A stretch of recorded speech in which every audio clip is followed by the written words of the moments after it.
Hello, আসসালামু আলাইকুম everyone. আশা করছি সবাই ভালো আছেন, আমরাও ভালো আছি। আজকে চলে আসলাম একটি রান্নার ভিডিও নিয়ে। আজকের রান্নাতে থাকছে হলো জর্দা সেমাই।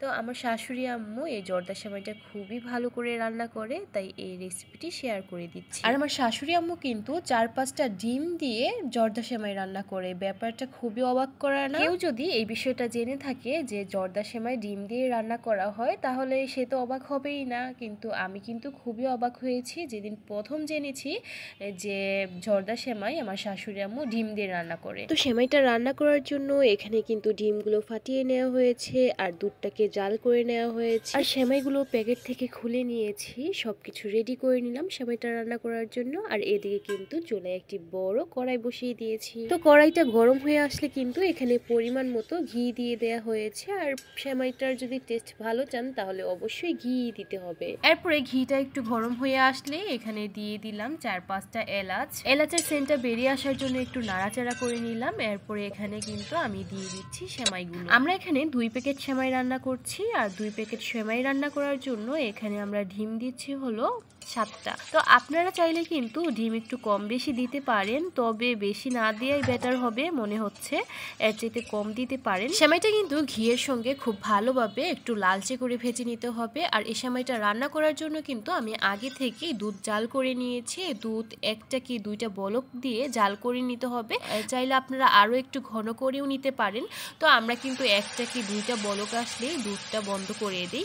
তো এখানে আমরা সেমাইগুলো খুব ভালোভাবে ভেজে নিয়ে কিন্তু দুধটা অ্যাড করে দিয়েছি। এখানে যেহেতু আমরা 2 প্যাকেট সেমাই রান্না করছি, 2 প্যাকেট সেমাইয়ের জন্য আমরা জাল করে নেওয়া দুধ 3 কাপের মতো দিয়েছি। এমন মাপে দিতে হবে যেন ডিম আর দুধ দেওয়ার পরে সেমাইটা খুব ভালোভাবে সিদ্ধ হয়ে যায়। খুব বেশিও দেওয়া যাবে না, আবার খুব কমও দিলে সেমাইটা সিদ্ধ হবে না। তো সেই পরিমাপেই কিন্তু এখানে দিয়ে দিতে হবে। তো এই পর্যায়ে কিন্তু আমি এখানে ডিমও অ্যাড করে দিয়েছি। ডিম আর দুধ কিন্তু খুব ভালোভাবে সেমাইয়ের সঙ্গে মিশিয়ে নিতে হবে। বিয়ের পর আমার শাশুড়ি আম্মু আমার জন্য তার এই স্পেশাল সেমাইটা পাঠায়। তো আমি খেয়ে একটু অবাক লাগে, কারণ এটার টেস্টটা একটু ডিফারেন্ট ছিল। পরে আমি আমার হাজব্যান্ডকে জিজ্ঞেস করলাম যে এটার টেস্টটা খুবই ভালো, এটা কিভাবে আম্মু রান্না করেছে। পরে সে বলল এটাতে কিন্তু ডিম ব্যবহার করে। পরে আমি জেনে বিষয়টা খুবই অবাক লাগলো যে জর্দা সেমাই বা ডিম দিয়ে কিভাবে রান্না করে। পরে কিন্তু আমি আম্মু যতবারই রান্না করে আমি এই জর্দা সেমাইটা শেখার চেষ্টা করি, কারণ এই রেসিপিটা খুবই ভালো লাগে আর খেতেও কিন্তু ভীষণ মজা হয়। তো এরই মাঝে কিন্তু আমরা অনেকগুলো এখানে চিনি দিয়ে দিয়েছি, অবশ্য পরিমাণ মতো দিতে হবে। আর চিনি দেওয়ার সঙ্গে সঙ্গে একটুখানি লবণও দিয়ে দিচ্ছি, কেননা মিষ্টি জাতীয় জিনিসে যদি লবণ না দেওয়া হয় তাহলে কিন্তু টেস্টটা ভালো আসে না। তো একটুখানি লবণ অ্যাড করে দিবেন।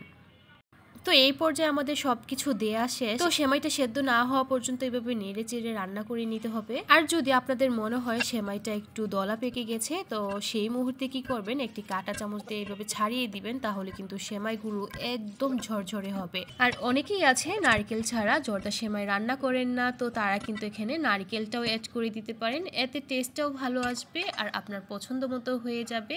আমরা কিন্তু এখানে নারকেল ব্যবহার করিনি, আপনি চাইলে ব্যবহার করে নিতে পারেন। আর সেমাইটা কিন্তু খাওয়ার জন্য একদম রেডি। দেখুন সেমাইটা কতটা সুন্দর হয়েছে। এটা যদি গরম অবস্থাতে থাকে তাহলে কিন্তু একটু কেমন যেন দেখায়, কিন্তু ঠান্ডা হয়ে গেলে কিন্তু এটা একদম ঝরঝরে হয়ে যায়। আর এই সেমাইটার স্বাদ এত মজা হয়, পুরাই অমৃত। আপনারা কিন্তু বাসায় অবশ্যই ট্রাই করবেন এই সেমাইয়ের রেসিপিটি। আর সত্যি বলছি, আজকের এই সেমাই রান্নাটা অন্য দিনের তুলনায় একটু বেশি মজা হয়েছিল। আর আপনারা না খেলে বুঝতেই পারবেন না যে এই সেমাইটা কত মজার। তো অবশ্যই বাসায় ট্রাই করবেন, আর অবশ্যই আমাকে কমেন্ট করে জানাবেন যদি ট্রাই করে থাকেন। আর ভিডিওটি যদি ভালো লেগে থাকে তাহলে একটি লাইক দিয়ে দিবেন। আজ এই পর্যন্তই, আমি একটু আরাম করে খেতে থাকি। আল্লাহ হাফেজ সবাইকে।